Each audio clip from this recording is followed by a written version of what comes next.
Good morning, everyone. It's just after 6 in the morning. It's quiet at the moment, but I've just been speaking to two guys.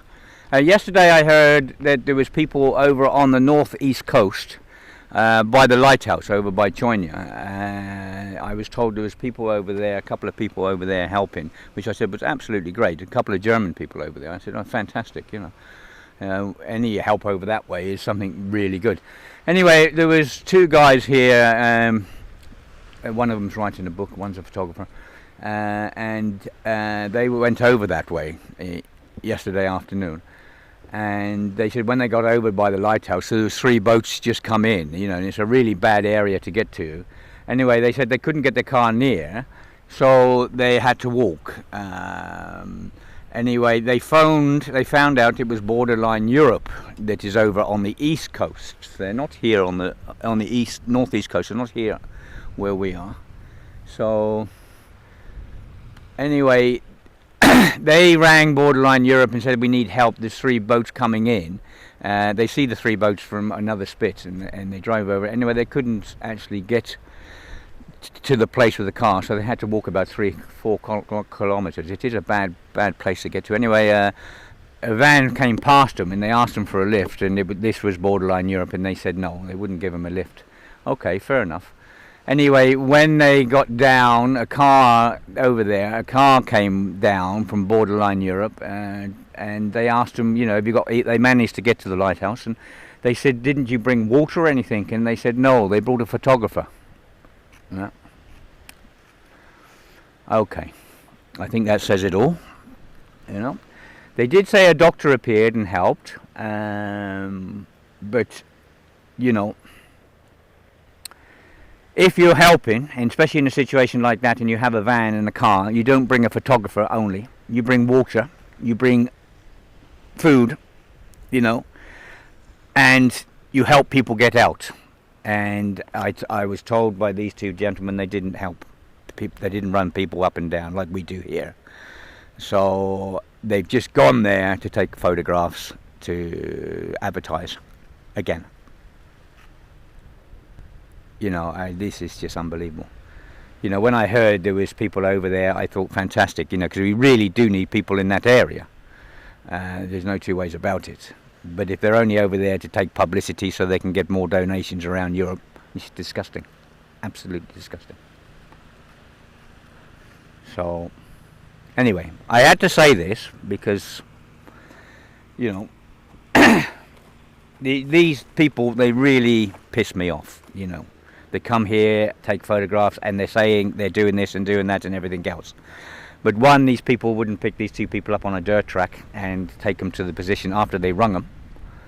And 2, when they got there, there was a photographer.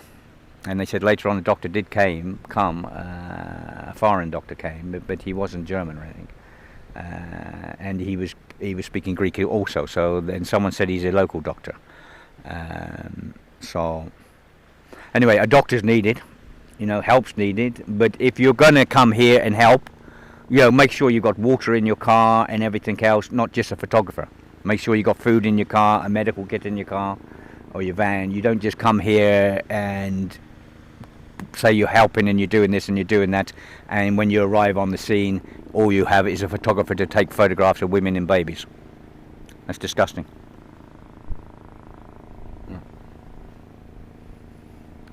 I don't know, as I said before, it's opened my eyes up on these NGOs and things, but what I've seen here is just unbelievable. Unbelievable. I was just spoken to 2 girls over at Karatepe yesterday, 2 of the volunteers that were sent to us by the Boat Foundation. As I said, this little organisation has done absolutely fantastic. They've done more than most here. The Boat Foundation of the Netherlands. And they said that is absolutely disgusting. Both camps they went to yesterday. And they were told in Moria, they asked about the toilets and that in Moria, and they said they get cleaned once a week. This is not enough. Once a week. And they said they were disgusting. Absolutely disgusting. A lot of people say to me, we got our friendly helicopter about, a lot of people say to me about, why don't the refugees clean up themselves, Well, one, when they get to the camps, it's absolutely disgusting, and the toilets are disgusting and everything else. But two, there isn't. Well, why the toilets are breaking? The water pressure's not there. The toilets are blocked because of the water pressure's not there. A lot of the toilets are broken. As for the paper and rubbish around the camps, it's it's there, but they don't have the stuff to pick it up, and they're only there for a few days. Now, I've been to a wedding with 300 people, and I've seen the state of a toilet in the wedding with 300 people after 5 or 6 hours. Yeah. Here you're talking sometimes 3,500, 4,000 people, and and they have no one to clean the toilets. At a wedding, you'll have people go in, clean the toilets afterwards, and everything else. And here, you got 3,500, 3,000, sometimes 4,000 people. They're not just there for 5 hours. Yeah, they're there permanently, 24 hours a day.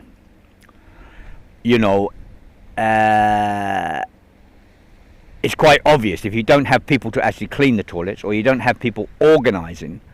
And even outside, it goes the same way. If you don't have people there saying, a couple of people picking up and people giving black bags out and giving brooms out and things like this, they will do it. I done it when I was there. I gave black bags out and rakes and gloves, and I had all the refugees done it. We cleaned it in the morning. We cleaned half a Karatepe in the morning, and we done the toilets.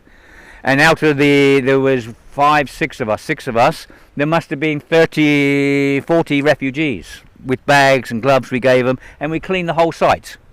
Yeah?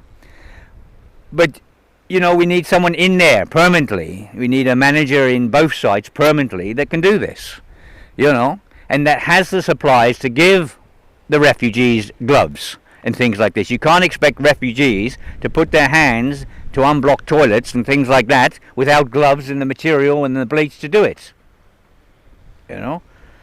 So it's all well and good. A lot of people saying, they made the filth, they should clean it up. But all over Europe, and no one can deny this, all over Europe, if you go to a party or anything else, you know what the toilets look like in a few hours. Whether you're in England, Germany, Belgium, anywhere, if you go to a wedding, or even if you have a festival somewhere for 3 days, look at the state of the toilets. And you've got people cleaning the toilets there and being paid to do it. Yeah. And what we need in these camps, we need a manager in both camps, and maybe another person that he can run around giving bags to, and to give bags to the refugees and stuff to the refugees. We have all these NGOs and aid agencies in here making all this money, and not one of them can come up with that idea after 6 months. To keep the camps clean and keep the hygiene there.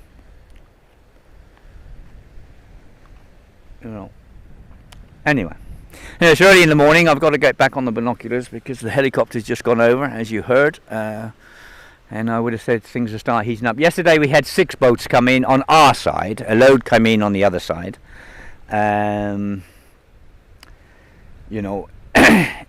It is very difficult. Maybe, I don't know, if we can get the volunteers, maybe we can get something happening over the far side in China. I don't know. We're stressed as it is on this side, because we do have volunteers, but there's not a lot of us on the ground. And yesterday I went through a tank of petrol on the dirt track, just up and down, up and down, up and down. And it wasn't just me, everyone. We had 4 cars running. They were off and on running. But we had to bring something like 160, 150 people off the dirt track. Then they were out about 8 kilometres, 9 kilometres, and I stopped about 3 o'clock. I finally got the last people in from early in the morning. When you got that amount of people and you only can get 3 in your car, it's a lot of travelling. But we're hard on the ground. But, I would like to, really these agencies or these NGOs should get off their arse and spend some money in here. Coming in and making all the money. They've got to come in here and start doing things properly, when you've got borderline Europe going out there when they've been rung to help people and they turn up and all there is a cameraman in the car. I mean, that is absolutely disgusting. They have no water or anything. This is just unbelievable, the thing is, they've made it all the way out to the spit, and it's bloody hard to get out there, and where the lighthouse is, you know, and you've got 3 boats, you know, maybe 150, 160 people, and they don't have anything for them, just a guy with a camera. Huh? How disgusting is that? Yeah. Unbelievable. Unbelievable. Okay, let's, I'm going to go and look with my binoculars. I can see something over there at the moment. Okay, everyone. Thanks for the help from everyone that's given the help. Maybe we get some of these NGOs sort of wake up one day and sort of start spending some money here rather than just doing advertising here. I don't know. It makes life very hard for everyone. You know, it really does. Okay, bye everyone.